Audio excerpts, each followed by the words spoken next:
Kanan Gill is a writer and comedian from Bangalore, India, performing worldwide for more than a decade to widespread acclaim.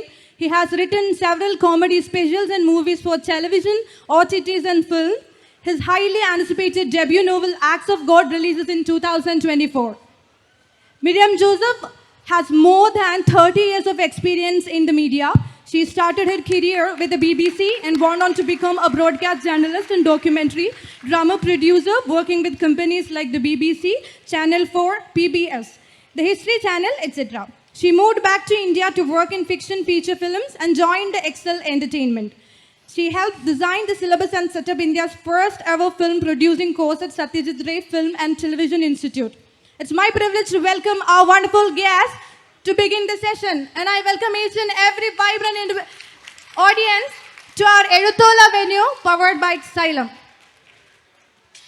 Thank you very much for that introduction. Yep, thanks a lot. Hi, everybody. Kanan doesn't really need much more of an introduction, but I want to say this. He is a funny man. Those of you who've watched his comedy sketches and his specials know that. But for the treat that is coming your way, which is his book, Acts of God, which I think you can buy at the bookstore, I would urge you all to go out and get a copy. This is a different kind of Kanan. You're going to meet a different person. Still funny, but also thoughtful and clever. Very clever. I like the book. As I was just telling Kanan earlier, I started the book, started off really well, and then I hit chapters 2, 3, and 4, and they broke me because you have to pay attention. You know, comedy sometimes can be something that you don't pay much attention to. But with this book, you have to pay attention. And once you get through those 3 chapters, you're on to a ride, and one worth going along on. Kanan, welcome. Thank you very much, Miriam. The rest of the book is good. Huh? It is. Absolutely. Just putting it out there. And we were talking about this earlier. First of all, thank you for braving the temperature to sit and watch the session. We appreciate it greatly. Many of you are starting to faint. It's okay. You will be revived by a member of the staff. People, that guy's fainting over there. Just keep an eye on him. We're here to talk about my novel. I know this was introduced, Miriam. I don't know if you heard. You caught the introduction of the session being, please be ready to laugh your lungs out. You can do that. It'll be slightly weird. We might not be making too many jokes, but we'll be discussing the novel. So just a quick prelude in case you have just arrived on Earth and found yourself at a lit fest. We're talking about my debut novel. It is, the genre, I believe, is speculative fiction. We want to say sci-fi, but sci-fi scares people away. So we'll say speculative fiction. We could say literary fiction, but then no one would buy the book. So how do you have a copy already? They're selling it. Yes. It's not even released yet. They're selling it here. Okay, wonderful. Sorry? So you just bought it here. Wonderful. Are you bootleggers? It's okay. Please, if you want a copy, you can buy it from this front row over here. But getting back to our discussion, Miriam, we were talking about the book is speculative fiction or science fiction, but we were talking about this before also. We were. Where we were like chapters, there are some chapters and they come right in the beginning that might be a little difficult to access. Difficult to access means it requires a lot of your attention. And is that necessarily a bad thing, KLF audience? You tell me. So I want to say this. Kanan is a geek. Yes. He clearly from the STEM side of things was a software engineer. And the geek in him has not left him. It is very much in evidence in this book. So be prepared for that. That's why I still dress like I'm going to office. Yes. Because in my heart somewhere I'm still writing software. Uniform. Yes. Okay, so I'm wearing boots. I didn't know this was going to be on a beach, but I have no other shoes. you won't burn your feet. It's good. So, Kanan, you're famous for, like I said earlier, your sketches, your pretentious movie reviews on YouTube. You're a funny man, and then you decided to write. Have you always wanted to write? Yes, very much. It was my first ambition. When you are looking, and I think many people, many of my generation especially, find themselves in their mid to late 20s and be like, but what's my passion though? What do I really want to do in my life? I think a good indicator of that is what you did as a kid when there was no incentive to do it. What are the things that you gravitated towards when there was no expected outcome? And for me, that was writing. What were And you writing as a kid? just stories, just silly stories. My parents have saved the first few stories I've written when I was like 5 or 6. I remember in school we were asked to write a story about your mother. And my fiction just took over right there. I wrote stuff like my mother is a very good singer. She's not. She's very bad. But So making things up was making always in the things up, DNA. yeah, from the very beginning. And I think I used to have a blog when I was doing software engineering, which had 12s of 13s of readers, and it was a huge thrill. Is And the blog still up? it has been all traces have been scrubbed from the internet. No one should ever read it. Okay. Please don't try to find it. And so, in that sense, I always knew in my heart that I wanted to write books. It just took a lot of years to convince myself that I was capable and to develop the confidence that I needed to get through a book, which is quite an undertaking, to write a novel from beginning to end. And it's not a short novel. It's a pretty dense, long piece of writing. But When it's did good you write- also. It is It's good also, okay. When did you write it? I wrote this book, I think 3 years ago now. Pandemic writing?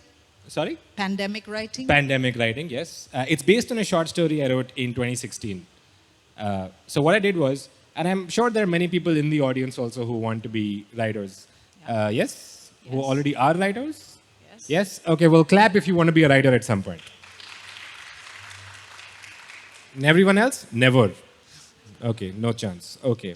Well, if you want to be, what I set it up for myself is every time I tried to write a novel in my 20s or as a teenager, I would find myself just always coming to a halt. The novel would always get away from my hands. I could never control it. And so I think I read something that Ray Bradbury wrote. And he was, Ray Bradbury, also one of my heroes, has written, I don't know, 10 million novels. Many. Those are all my heroes who have longevity in their chosen art form, not people who wrote one book and then spontaneously combusted, no matter how good the book is. And so he said, if you want to write a novel, write short stories, write a short story a week. And he said, I defy you to write 52 bad ones. And I said, okay, I'll take up the challenge. And instead, I told myself, I'll write one every day. In fact, I'll write 2 every day, and I'll make them enormously shitty. I'll make these stories as bad as possible. I'll never read them again. I just have to finish 2 short stories every day. But what happened when I was doing that for a few years is I found a certain amount of confidence, a certain amount of comfort in certain tricks of the trade. And in that process of writing short stories, one such story I had written turned out to be the inception of this book. When I was finally, one day I worked up the courage to read all these crappy short stories I'd written. And many of them were crappy also. But many of them were surprisingly good. And so one such story I found, I was like, this is a subject that demands to be talked about a little bit more. And so put pen to paper. So the book is set in a post-nuclear dystopian world. I don't want to call it dystopian, It's not dystopian. but it's a post-nuclear world. Why did you choose the future as your scene of action? It's set, well, let's say it's parallelly set in the present and the future. I like the idea of imagining utopias more than dystopias. It's very easy to write a dystopia. Oh shit, everything goes wrong. Okay, great. What? It's more exciting to be like, okay, in what ways could everything work out? And I started with that idea, and then I asked myself, okay, so well, what would be wrong with this? And that's where we ended up with what you were talking about. It's not entirely utopian, but it would be hard-pressed to call it dystopian either. True. I think what is a sustainable political way of being in the world for us as humans, and there isn't one. My short conclusion, but I'm not a qualified figure. Is that because of us or the world we live in? Oh, it's because of us. Yeah. It is because of us. Convenience is not sustainable. If you want a convenient life, we're going to murder everything. Animals and trees and plants. But it's nice to have to look at trees in the water while it's not turned green yet. That's pretty good. It's not killing us. Now this, you called it speculative fiction. I'm slightly old school. I call it science fiction. Requires a certain amount of world building. Yes. Take me through your process of world building. What was your process? You said it was based on a short story. What was the short story about? Well, the short story ended up having nothing to do with the book, so I can tell you what it's about. Okay. It was about two computer programmers. I did computer science. I studied it because my parents forced me. And I'm very grateful now. At the time, I was miserable. And one of the things you can do when you do... anyone has done computer science here? Or any engineers? You're there, no? Okay. When you write code in C and you have to handle memory, very often you get an error called a segmentation fault. A segmentation fault is a miserable error because it's impossible to debug. Segmentation fault means something has gone wrong. So I just wrote a silly short story about two people who are writing programs in their house, trying to make some sort of game. And one guy gets a segmentation fault, and he's like, man, now how to figure out what's gone wrong. And then he just goes out his balcony and looks in the sky, and it says segmentation fault. And that's as far as I got in the short story. But I was like, something is here. If this really happened, what would be the implication? What would be the causes? And what the novel eventually became obviously doesn't invoke this at all.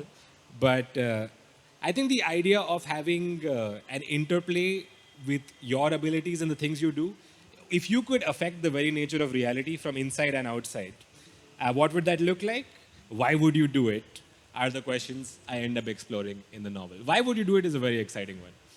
So back to this thing of world building, because apparently it is part of the genre. Oh yeah, you were saying process of Yes, world building. process, I world building. answered an irrelevant question. That's okay. Sorry, please stop me. You're a comedian. You're allowed. I love talking. But the sound of my own voice, music to my ears. So I'll say, I don't know if you're like this, but I love looking at other people's process. Okay. I have done a lot of hunting into the writers I like. I'm like, but what do they do? What is their schedule like? What time do they wake up? What time do they eat lunch? How much do they write every day? That's very exciting to me. And so I looked into it very deeply and was trying to figure out what's the reliable way to create every day, right? That's what we all want. Yeah. I've been doing stand-up and sketch and writing and stuff for more than a decade now. And so if you want longevity in a career like this, you have to figure out a way that you can do this every day. Back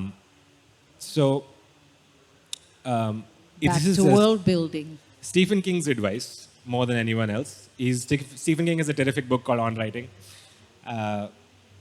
where he says plots are for cowards. He's like, people who plot before they start are people who write a book before they write the book. Okay. But it's so scary to just go into a book, you're not knowing what would happen. I had to reframe the idea of my engagement with the book, where I'm like, okay, even I will make it up as I go along. I have a basis, I have one character, I have another character, I know who they are, I know the kind of things they would do. And every day I would sit down to see where they want to go and what they want to do. They have an impetus for action, but I don't know what the result is going to be yet. And in doing this, I think the world built itself out little by little. This utopia and dystopia thing that we were just talking about is not something I consciously chose to talk about.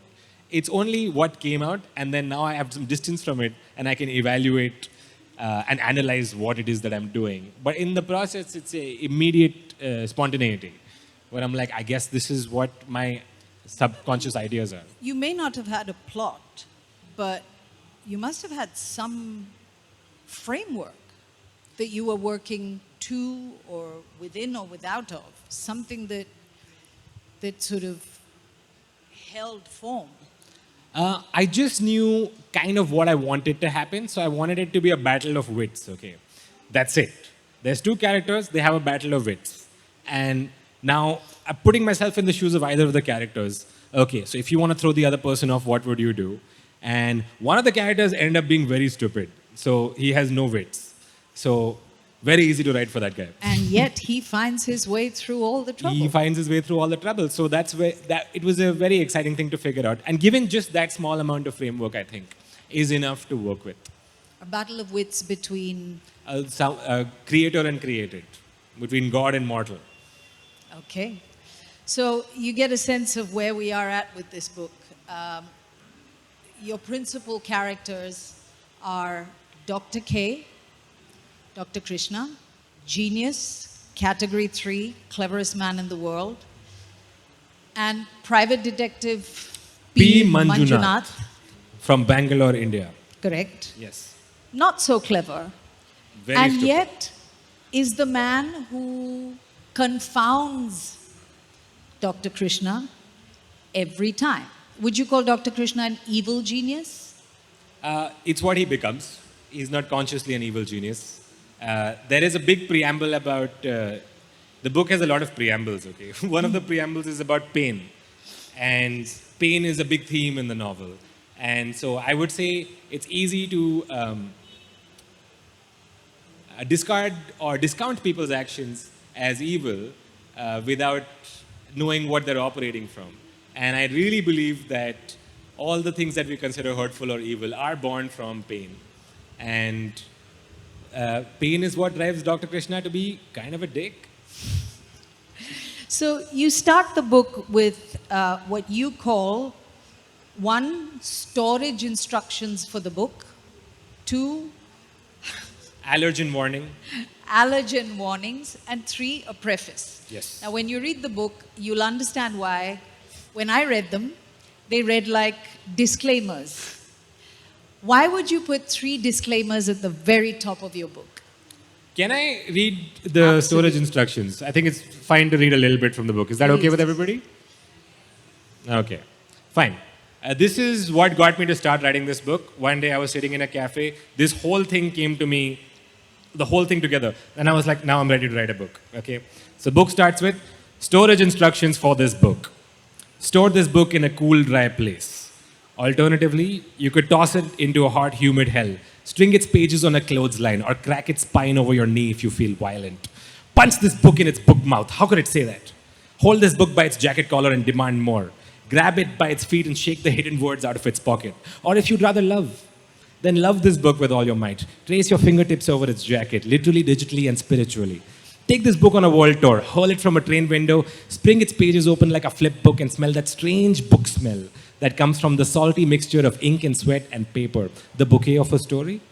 Is it the smell of acceptance, rejection, writing, rewriting, editing, fretting, forgetting? Is it the smell of your own soul? Is it the smell of a good book gone bad? Have you left this novel unread for too long and its contents have now soured? Are they sulking? Have the words gathered in hard-to-read corners demanding to be teased out? Best to junk it then. Stories past their expiry date cause indigestion, nervousness, and the rapid precipitation of opinions. Best to keep it back where you picked it up. The ideal place to store this book is in a shining bubble of possibility. It could be great, it could be terrible, full of poor syntax, sleazy semicolons, and missing punctuation. It could be many things, but I guess we'll never know. And I was, thank you. I was like, if you only read this much, it's fine. You're like, you know what, I'll take the risk. I love how the ladies in front were reading along with you. It's so nice to see. Yeah, I don't like to hear the novel in my own speaking voice. Yeah, my thinking voice sounds far more articulate.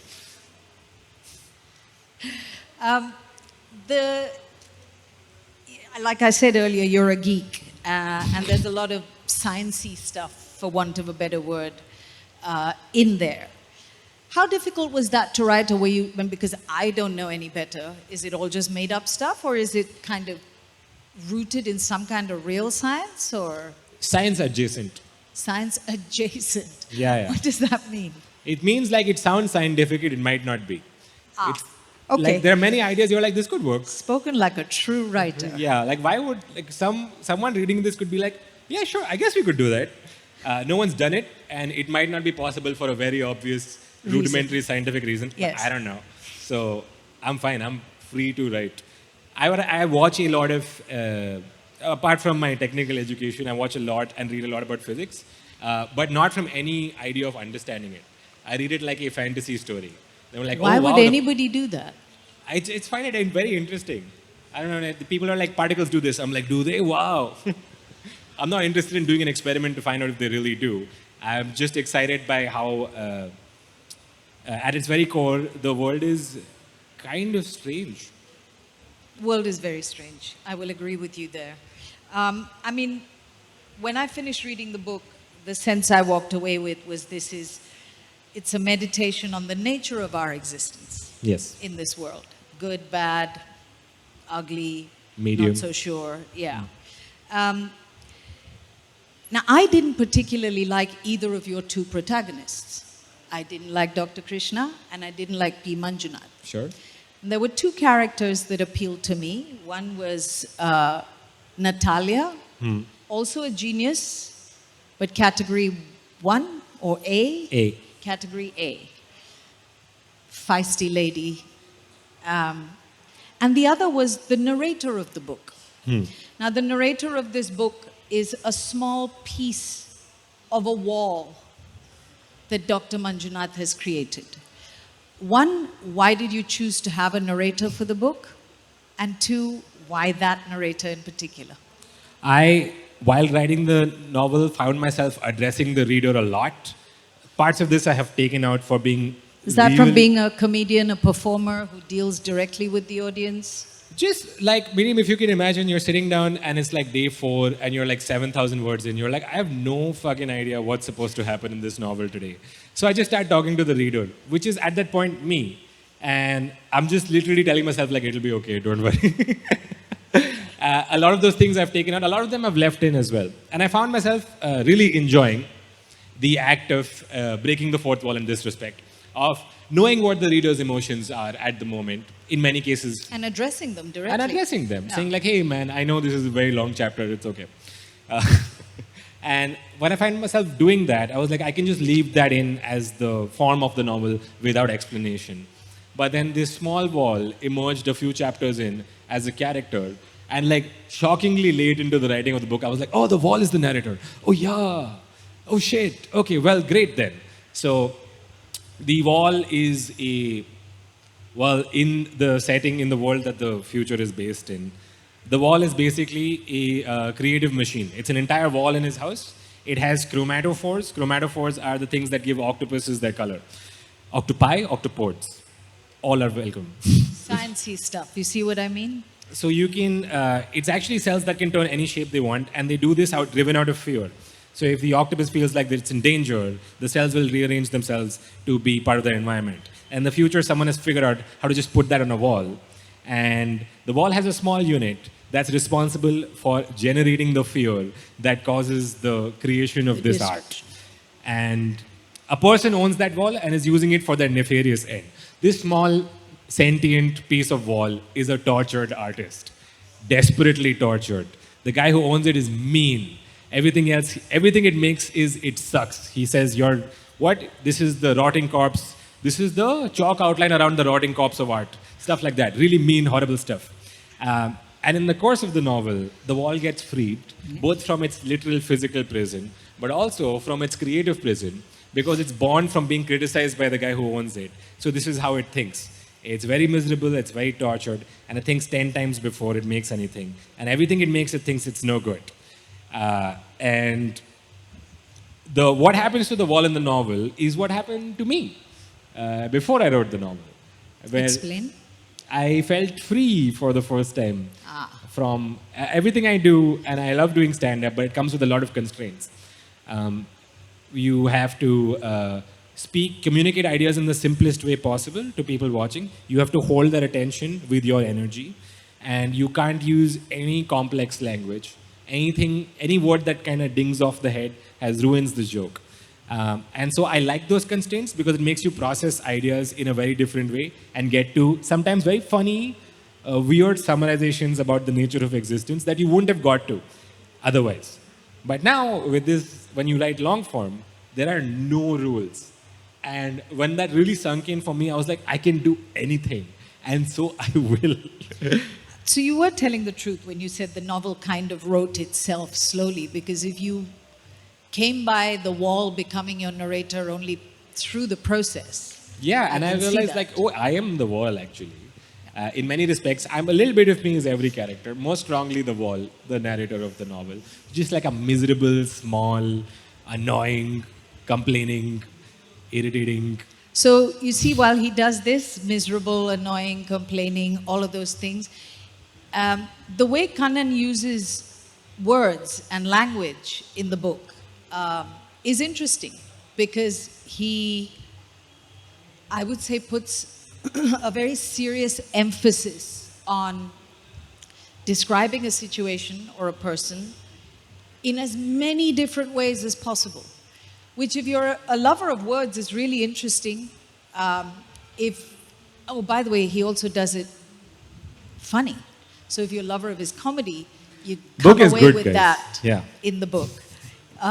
He's going to keep saying this, okay, all the way through to the end. What is it about words that you enjoy most? The writing of them as opposed to the speaking of them. Any idea expressed in an exciting way thrills me. In the medium of language, all you have to work with is words. As said by famous philosophers Boyzone, words are all we have to take your heart away. And I'm excited with any artist who finds a way to engage with what they want to say and also facilitate a dialogue with the audience in a way that is not usual. For people in every field to remind you actually are free to do whatever the fuck you want. True. In the world, you are not free in several ways. Absolutely. But with you and your art, that's the only safe place you really have. And for me, the domain is words. And so I would like to twist them in any way I like to achieve whatever I can. And it's the thing that I actually do in my free time. This is very lame. But I walk around describing things in my head. I enjoy it. I go for walks. And most of my time is just taken up by looking at things that are somewhat plain and asking myself, what's a very exciting way to look at this? You said... In Sorry. stand-up, George Carlin calls this Vuja Day. This is looking at something you've seen many times as if you've never seen it before. Seen it before. Yeah. So you said you wrote this in 3.5 months. It's But, a the big total book. process is about 2 years, but the first draft, 3.5 months, yeah. That's pretty quick for a first-time writer. Yeah, I set the rule of 1,000 words a day. And would you get up in the morning and write? What was the physical process of writing like? This is going to sound very lame. It's okay. I would Geeks wake are up. lame generally. It's true. I would wake up at 4, Ooh, okay. go to the gym, yuck, boo, lame. Okay, then come back, you drink a coffee, smoke a cigarette, get down to it, finish So you 1,000. write on an empty stomach? Yeah. And not really do anything else until the 1,000 were done. Just walk around the house. You and just said it was your sense of freedom. That sounds to me like a pretty solid imprisoning rule you gave yourself. It's somewhat of a paradox of like you have to find a way to be goal-oriented but also free. You don't want to be someone who is so inspired that you just go around and you can never finish anything, because it really does take discipline at the end of the day. Yes, it does. No matter how free you are, you have to sit down and you have to do it. And again, I looked at who are my people I admire in terms of how prolific they are, and they all have very rigid schedules. And it's in such a way that you have the whole day to do 1,000 words. And it's fine if you break for lunch in the middle or whatever. The world will get in the way of your process. It's not all or nothing. But it seemed very simple to just write 1,000 a day. 1,000 good finished words. And Takes about 4 hours. That's do it. you You're go done. back and edit while you're writing those 1,000? next day. The next day. In fact, it's very important after the 1,000 is done for me is to get up and leave. Even if it's calling you to do more, don't do it. Don't do it. Let it be. Okay. Come back the next day. And when you come back the next day, invariably you'll change things around. You realize something's not flowing into each other. So you edit the previous day's work before you start that day's work. Now, I'd like to read. This is something I know Kanan said he wanted to read, but I'm going to read a little bit to you because Nothing would make me happier. Please.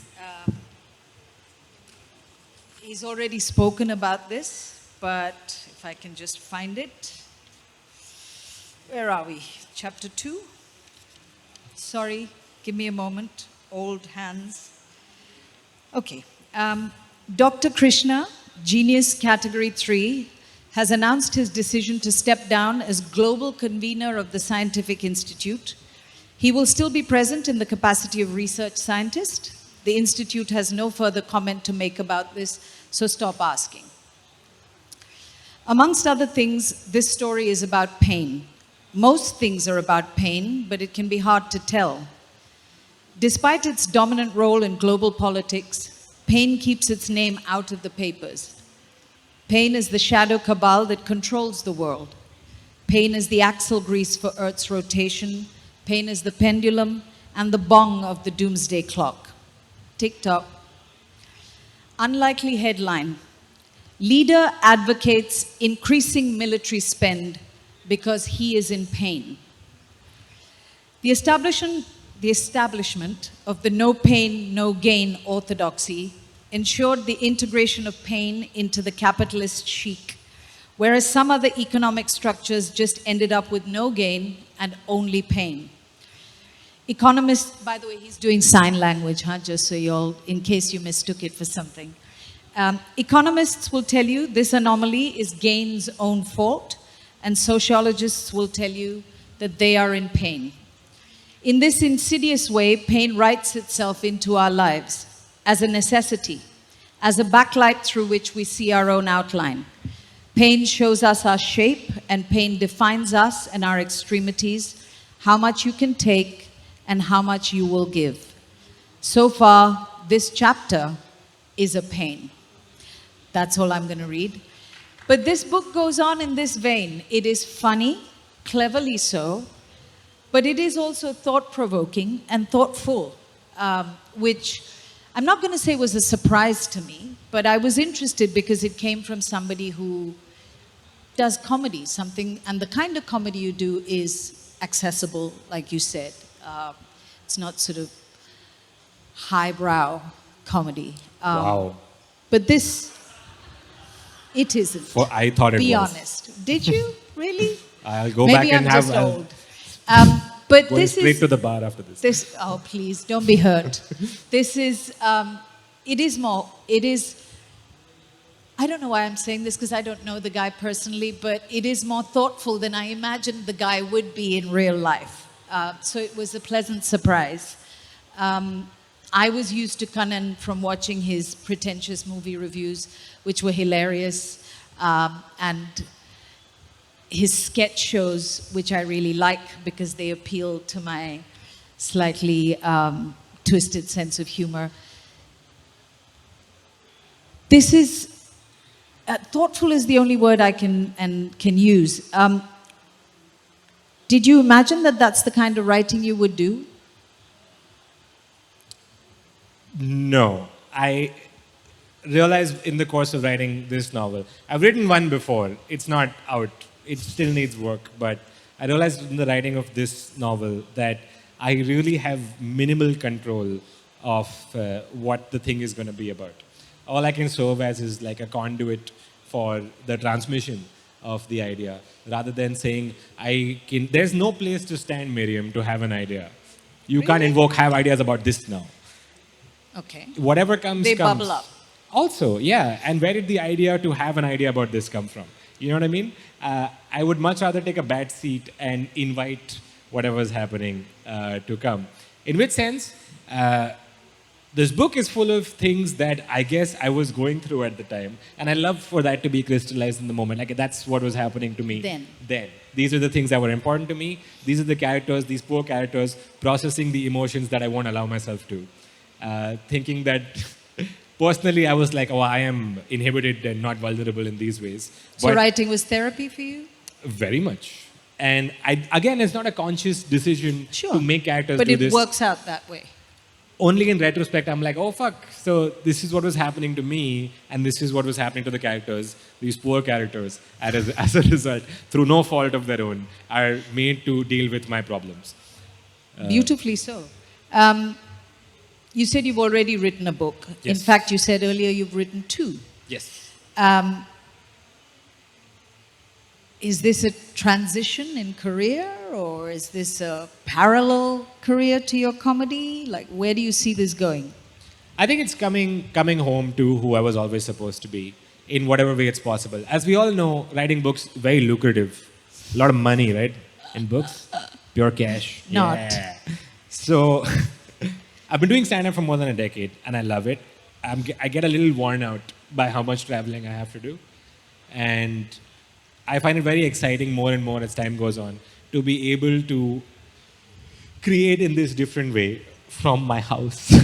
So you're a homebody. I'm a very much homebody. I write at home. I sit at home. I love my house. There's two generative mechanisms, okay? I don't know if anyone here does stand-up or wants to do also. There's two separate generative mechanisms that yield books and yield stand-up. Stand-up is predicated on the illusion of spontaneity. Even though I know what I'm going to talk about before I come on stage, it needs to seem immediate.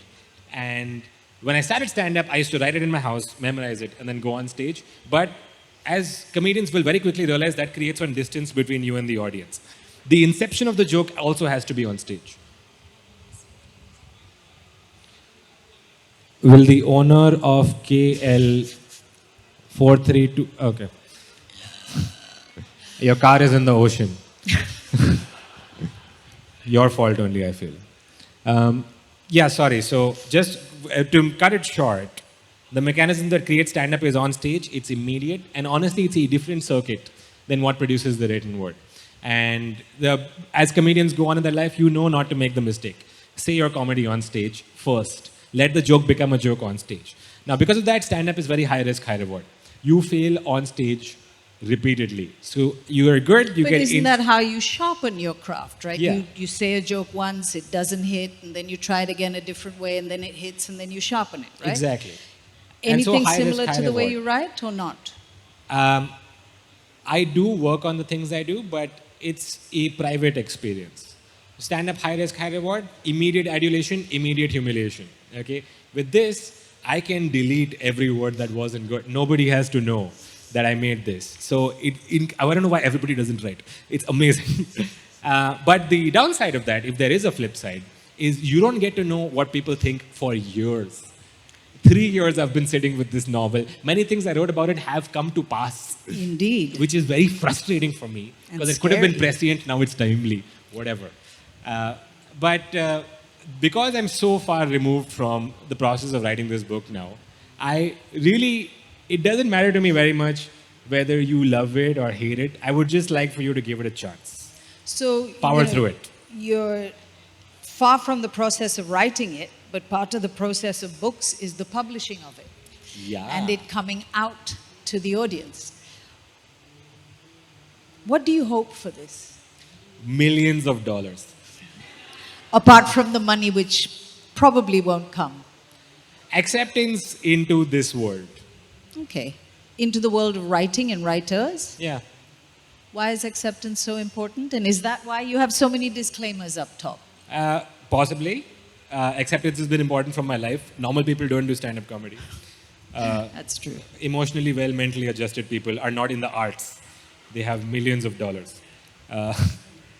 And so that's it. Like you were saying, just give the book a chance. A lot of times in my life, people have assumed that I'm not good at anything. And that's fine for them to assume. I'm doing this thing right with my first novel. I'm going through a major publisher. And I only chose one that liked the book, not because it could sell copies. And I'm going to all the Lit Fest and I'm attending everything because I want to, in earnest, make it known that I'm very serious about this. I'm not just some guy who wrote a book.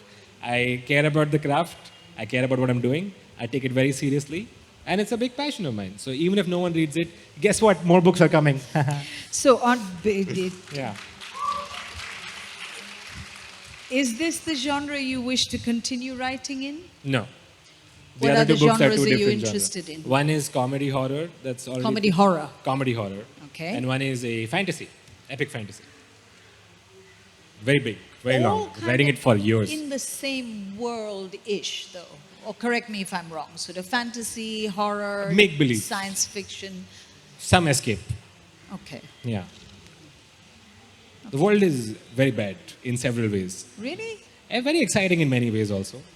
I mean, there's a great deal of hope, though, in your book. I have hope. Even though it's a terrible world. Yeah, of course. That's the only reason to have hope. If everything is amazing, then we're like, fine, I guess it's good, I guess. We have hope, so our desires might one day coincide with the actual nature of the world. But rather than, just wishing for hope as a end in itself, hope is a very good indicator of the nature of your dissatisfaction with the world. The things you hope for are the things you want, and the things that you feel you lack. And in many cases, your hopes are a good sign that you actually don't need to have them. I don't know if this makes any sense. Yes? Yeah. Makes complete sense. I have one last question. Yes. Will you do more sketch shows? Very much. Good. Miriam, it's just I you. like them. Nobody else has seen any sketches. It's just you and me. I like his sketch shows. That's not to say his Okay, two specials people. aren't good. I love his sketch shows.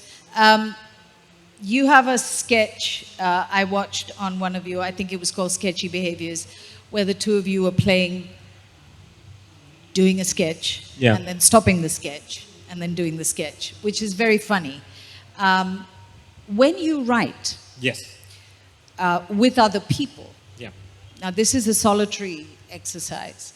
When you write with other people, what's that like? And what are you like when you write with other people? What a great question. Because it's a different personality entirely. Tell me. Okay, so there's two kinds of writing you can do. One is like there is some imbalance in your skills. One person knows more, the other person knows less. And so this is this relationship of let me take the wheel and let's figure this out is established. When you write with someone as equals, like we did for the sketch show, we have to work out a dynamic of like what are both of our strengths and weaknesses, and let's divide it up in that sense. Writing a sketch show is very exciting. My friend Kenny Sebastian is incredible performer, very good acting. Me, dead outside, dead inside. And so we find ourselves taking the position of every character has the absurd, every sketch has an absurd character and the straight man. And so that was established Fits immediately. perfectly. I'm going to be the straight man and you be the absurd character. And all of the sketches are, everything is spontaneous at some point, right? Yeah. Whether or not people like to say improvise, at some point it's improvised. You are. Kenny and I really play fast and loose with the improv. Even as far as the final taping, Really? we were still, our goal is to make the other person laugh. If I can course. make you break, nothing is more satisfying. Because you were supposed to be serious on stage. And I'm like, haha, you messed up. And so that's it. If it's an equal dynamic, you really, I feel, have to be very close and work on your strengths and weaknesses. If it's an unequal dynamic, then you have to follow the hierarchy of how this is going to work. Who decides that hierarchy? I do. I'm the best. Spoken like a real writer. So this note, very sweetly, came and said, please allow the last 15 minutes for the audience. So clearly there are people here who would like to ask Kanan questions, both about his book, even though you are only about to go and buy it, or about his comedy. Are there mics out there? And who would like to ask a question? And you really don't feel any pressure to ask a question. If you don't have a question, bro, Yeah, it's I have okay. many more Don't questions, worry. so that's all right. Hi, Kanan. Hi. Hey, dude. What's your name? I'm Akash. Hi, Akash. Your book is great. I'll read it. I want to ask you about something else. She just talked about sketch. Yeah. And there is a sketch of you which I go back more and more times and watch it again and again. It's funny every time. It's like, I forgot the name. It's like Flat Lime Soda. Yeah. You and Kenny. Yeah, yeah. It's too funny. All of that sketch is too funny. Why did you stop it? Like, after a point, it was no, like, there is a one thing which repeats the loop thing. Yeah. That Flat Lime Soda, and there's a lot more. Yeah. All of them is too much funny. I don't know why the views are going down, but There's your answer, buddy. but why did you stop it? You should have done it more. Kenny and I do a lot of passion projects. Yeah. But ultimately, if the audience for something is minimal, now you have to weigh cost benefit. Touring with a sketch show is very expensive. It's two people's flights, two people's stays, two people's hotels, their sets, their craft, whatever. And in the end, it can get offset by whether someone like Amazon wants to buy the sketch show. Okay. Now, after we did Sketchy Behavior, Amazon is like, never do this again. Oh my God. Okay, 5 people watched it. I'm sure you guys enjoyed. Keep it to yourself. And so this is not to say we're never going to do anything again. Both of us love sketch comedy. But we have to carve out a lot of time to allow that to happen. And both of us, unfortunately, have been very busy for the Very last couple of years. successful and busy people. What can we do? Yeah, people just keep throwing money. Yeah, it's terrible. Any other questions? What's up, man? Hi, Shankar here. Hi, Shankar. So welcome to Kozhikode. Pleasure to be back in Kozhikode. Yeah, so my question was originally, this is a stupid question, was what's your opinion on story writing in this generation of ChatGPT and AI and all? So, but now when I heard your story writing process, would you think this would have helped, this technology would have helped your process of writing the book now or upcoming in any way? Let me say unequivocally, I hate this bullshit. Okay. It fucking sucks. It's the worst. I have no nuanced opinion on it. It sucks. It should be stopped. One personal reason I hate it is because that's what I was fucking talking about in the book. And if they had released it on time, it could have presaged the arrival of generated AI. Secondly, I feel like it's fine. It honestly is a more nuanced conversation. The only problem I foresee in the immediate future is going to put a lot of people who are at a middle tier in the creative industry out of jobs pretty fast. If you've not established yourself and people are coming for you, where you're somewhat safe for a few years, otherwise your job is gone. And nobody is working on an economic model to compensate all the people whose jobs they will be relieved of. And it's a shame, because something a computer made has no artistic value. Who would ascribe artistic value to something that it comes out? I'm not saying it's not a helpful tool for maybe if you're a visual artist or something, to get a reference for maybe you want to work on something. But for the written word, I'm saying I wish I had more articulate opinion on this. I'll think and get back to you. But for now, I don't think it's a good tool. I think it's a crutch we could very much do without. Yeah. Fucking sucks, dude. If, honestly, strong opinion on AI, give AI every job, but give us the money. Okay. What will the computer do with money? Nothing. Anyway. Yeah. Hi, man. Big fan. Where are you, dude? I'm right here, dude. First. Oh, hey, what's up, Hi. dude? Yeah. This kind of riffs on his question, actually. Go But for it. as I'm also a writer trying to do long form fiction and like escapist stuff, trying to be profound along the way. But like science fiction, speculative fiction with world building. But like in this age, everything is hyper speed. Like, what do you think of people buying into something so large and invented that they don't actually have to give a damn about? People don't have to give a damn about anything. The world owes me no debt, and I know that very well. So I make sure in my process of creation, I have as much fun as possible. So at least one person is having fun. Miriam and I were talking about this backstage. I don't know whether we got to it on stage. I feel like there's a lot of value of difficult entertainment. All of the entertainment we have access to is very easy. You can just scroll like this the full day and see, in many cases, actually entertaining, funny, captivating things, but you have no barrier to entry. Immediate access. You have eyes, you have ears, you have access. Other things, like what you want to write, like what I want to write, it takes a little bit of effort to pry them open. And I feel like that effort is worth it. I'm making a very strong case for some entertainment you consume should be challenging. It's okay. It doesn't matter whether you liked it or didn't like it. But having overcome a difficulty to access a movie or a piece of art or a novel will be worth your time. You will be transformed in some way by it, and you will be better for the experience. I agree. Hi. We have time? Okay. Hi, Kanan. Sorry. Hey, dude. Yeah. Miriam, you made comedians sound like that dumb fucks that don't know shit. As when you're talking Who knows? I did not mean to. No, no. I- No, I'm we're just not- having fun. This is not offensive. Like people are saying, oh, no, it's fun.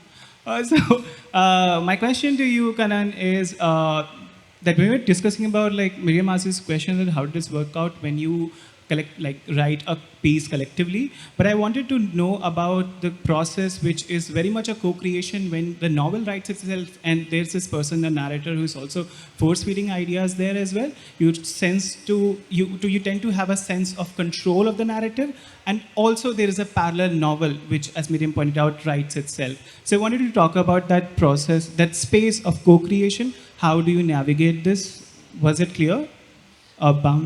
It comes out as one thing. So even if there's a narrator in the book that's talking about the book, it is delivered and presents itself creatively as one stream. So there is no conflict in that sense. If the narrator is saying something, it's because I was thinking it at the time. and the narrator is solving some problem for the people in the plot, is doing some exposition for the novel, or is making an apology to the reader for why this chapter was very long. All of those things are part of the same mechanism. It's not, there's nothing obstructs. Sure. And one line pretentious book review of your book, because you've done many other movies. Fucking great.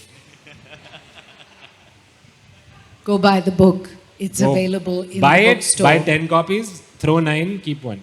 No, give them as presents. No Give them throwing. as presents to people you We dislike. don't throw. No waste of Yeah. books. No wasting. Any more questions? Yeah.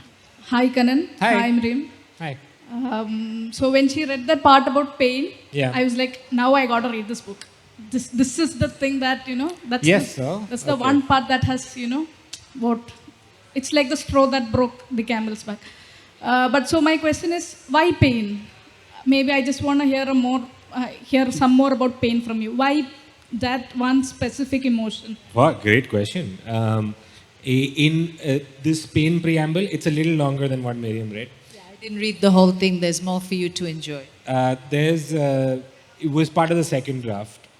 And the second draft I wrote 1 year later after writing the first draft, where I had 1 year of distance from the plot.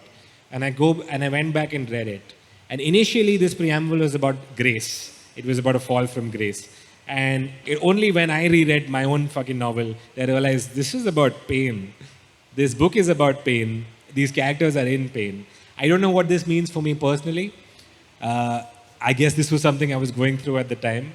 But I find pain as a fascinating and compelling motivator for actions of people in the world.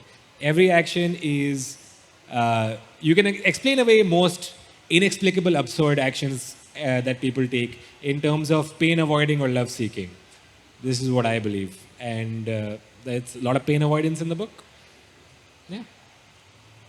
There's a lot of love seeking in the book as well. There was a gentleman in the back there who had a question. Where's the mic? Who's the gentleman in the back? Gentleman with a beard. Why don't you stand up so they can see you and then give you the mic? Oh, there they are. Mic evda? Hey. Mic ആരുടെ കയ്യിലാ? അവിടെ ആ.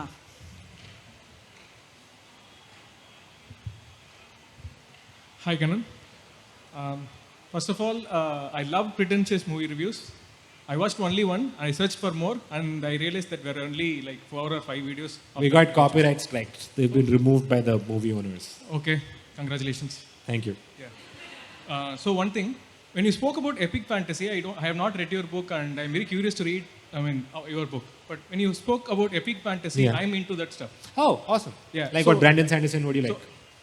Not Brandon Sanderson, but someone called Ken Liu. Okay. So I just wanted to suggest. Ken you- Liu, yeah, I've read Ken Liu. Yeah, very good. Yeah. He invented the silk punk thing. Mm. So I just wanted you to read that. If you have read that, it's great. And one more author from China. His name is Cixin Liu. Yeah, I've read Three Body Problem, the Great. trilogy. Yeah, it's awesome. Great. Yeah. Everybody here, please do read it. Let's promote other Yeah. people's books at this event. Why don't we? No. I just wanted to. I'm just kidding. Yeah. That's it. Nothing else. Thank you. Yeah. Thank you, man. Yeah, no, those are both very strong recommendations. Ken Liu, Cixin Liu. Xin. I don't know how to pronounce it. Yeah.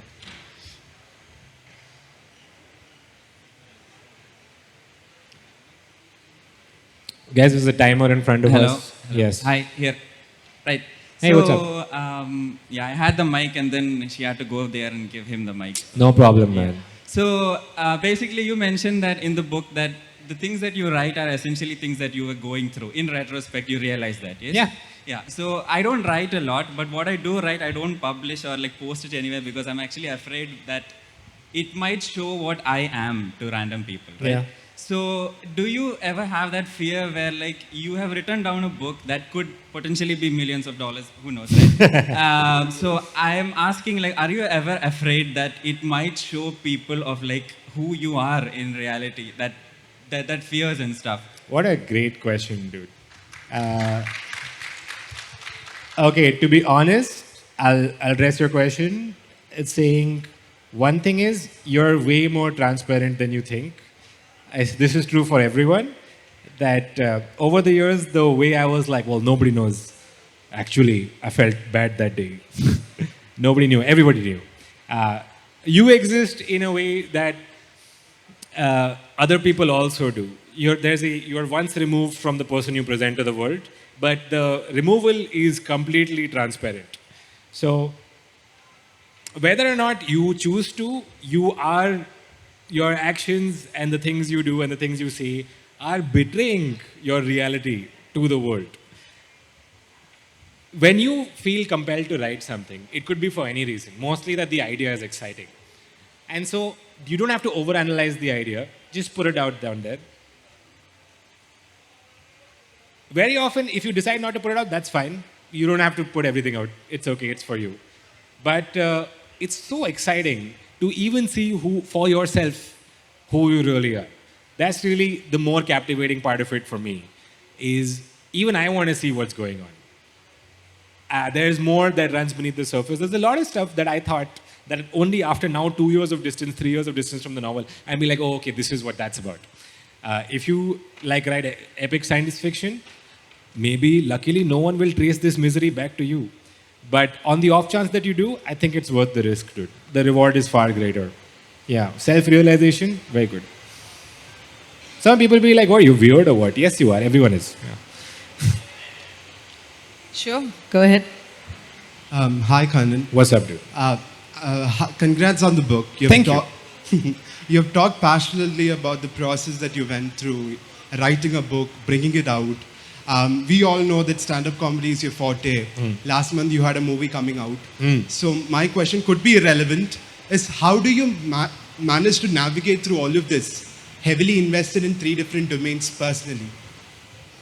Oh, yeah, it's a good question. I think sometimes when you work over things for many years, they all release at the same time. So you seem like some crazy multidisciplinary genius who can balance the time. But literally, a book written 3 years ago, special I wrote over the last 2 years, the movie we did in Feb of last year. It just so happened that everything released together. So it seems like I'm doing a lot. As for the choice to do a lot, I just choose whatever is exciting to me. I had 2 months off last year and someone was like, you want to do a movie in Norway? I was like, yeah, 100%. I've never done this. I'll never do this again. So, sure. You won't do it again? If I have 2 more free months, somebody wants to do one in Sweden, yeah, sure. Okay. Yeah.